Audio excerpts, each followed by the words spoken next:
Greetings to you all in the glorious name of our Lord and Savior Jesus Christ. Today, in this video, we are going to see about the Christian missionary Alexander Duff, who played a large part in the development of higher education in India. He was the first overseas missionary of the Church of Scotland to India. Alexander Duff was born in the heart of Scotland at Aughnahyle and was brought up at Balnakelly. His parents were James Duff, gardener and farmer, and Jean Rattray. Alexander had five siblings. After receiving his initial schooling at the Magdalen, Kirkmichael Schools and Perth Academy, he studied arts and theology at the University of St. Andrews. He was greatly influenced by the teaching, missionary fervor, and personality of Thomas Chalmers, then professor of moral philosophy. He graduated with an MA Honours in 1824. Subsequently, he was licensed to preach by Presbytery of St. Andrews in April 1829. Duff was ordained by the Presbytery of Edinburgh on 12th August, following as first official missionary of the Church of Scotland to India. He left Edinburgh on 19 September and sailed on 14 October 1829. After an adventurous voyage during which he was twice shipwrecked, Duff arrived in Calcutta on 27 May 1830. After inspecting the Bengali schools, he concluded that students were not receiving an adequate education in a broad range of subjects and that he would instruct his students using English instead of the local dialects. He at once identified himself with a policy which had far reaching effects. He also recognized that only by offering a Western education would bring the children of all the classes into his range of influence. Duff devised the policy by using a Western system of education. The success of his work had the effect of altering the policy of the Government of India in matters of education and securing the recognition of education as a missionary agency by Christian churches at home. Even though various problems and troubles arise, Duff continued teaching biblical courses as well as physical sciences.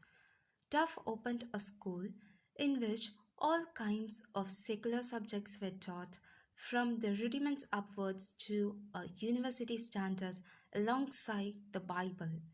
The English language was used as the medium of instruction on the grounds that it was the key to Western knowledge. Although he promoted the teaching of English in schools, he still viewed the vernacular as an important language for spreading Christianity, but deemed it inferior to the English language because it was not progressive. Duff wrote a pamphlet on the question entitled A New Era of the English Language and Literature in India. A government minute was adopted on 7th March 1835 to the effect that in higher education, the object of the British government in India should be the promotion of European science and literature among the natives of India, and that all funds appropriated for purposes of education would be best employed on English education alone. Thus, English became the tool through which Indians were able to understand and advance themselves through the British institutions of government. Shortly after landing in India in 1830, Duff opened his institution in a house located at Upper Chitpur Road in the Chorasanko neighborhood of Calcutta. The house was made available to him by Kamal Bose, an affluent Hindu.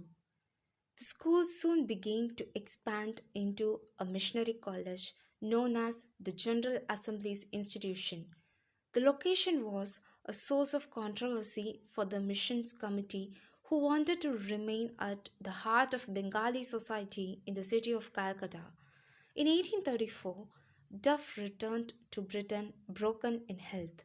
During this time, he succeeded in securing the approval of his church for his educational plans and in arousing much interest in the work of foreign missions. His struggles were described in a speech at Exeter Hall on 8th May 1837 that called for hundreds of thousands of new teachers for India. In 1836, the Calcutta institution was moved to Gorachand Baisak's house in the Garanhata neighborhood. On 23rd February 1837, Mr. McFarlane, the chief magistrate of Calcutta, laid the foundation stone for a new building belonging to the mission itself. The building was designed by Mr. John Gray and the construction was superintended by Captain John Thompson, both of the East India Company.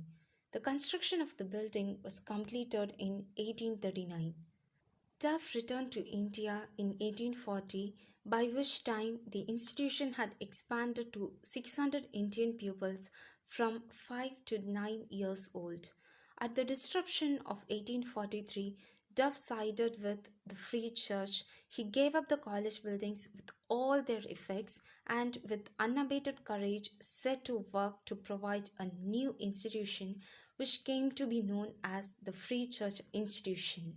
In 1857, when the University of Calcutta was established, the Free Church Institution was one of its earliest affiliates, and Duff would also serve in the university's first senate.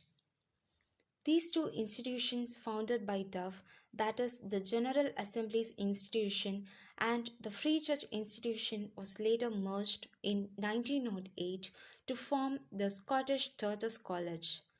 After the unification of the Church of Scotland in 1929, the institution would be known as Scottish Church College. Several important Indian figures were products of Duff's institutions, most notably Reverend Lal Behari De, who wrote two books, Folk Tales of Bengal and Bengal Peasant Life, that were widely distributed among Indian schools, and Krishna Mohan Banerjee, who became Registrar of Calcutta University. In 1849, Duff returned to Scotland. He was elected as the moderator of the General Assembly of the Free Church of Scotland in 1851 in succession to Nathaniel Patterson. In 1856, Duff returned to India, where the mutiny broke out the following year. During this stint in India, Duff gave much thought and time to the University of Calcutta, which owes its examination system and the prominence given to physical sciences to his influence. In 1863, Sir Charles Trevelyan offered him the post of Vice Chancellor of the university, but his health compelled him to leave India.